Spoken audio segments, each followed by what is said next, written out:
আমি এবার বলতে বলি নাই যে আমার এক বিন্দু কষ্ট লাগে না। এর আগে কোনো ঘরের মধ্যে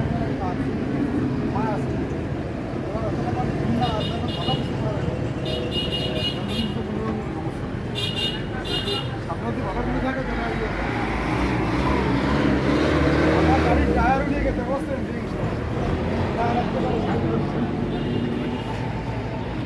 কিনতে গেছি কিনতে গেছি টায়ার গেছে একটা রাতে কিনতে গেছে না লোক কাছে কিনে ভাই এতগুলো টাকা কেন আলহামদুলিল্লাহ আমার গাড়ি উড়ি কি করেন উড়ে গেলে কি করা হচ্ছে না গাড়ি টায়ার ওয়াশ করছে মানে পাল্টে দিলে কি করা হচ্ছে না মারি দিলে কি করা হচ্ছে টায়ার হুদ দিয়ে গেছে বলছে আলহামদুলিল্লাহ বলছি আল্লাহ বড় বিপদ মানে বড় বিপদ মাফ করে দিচ্ছি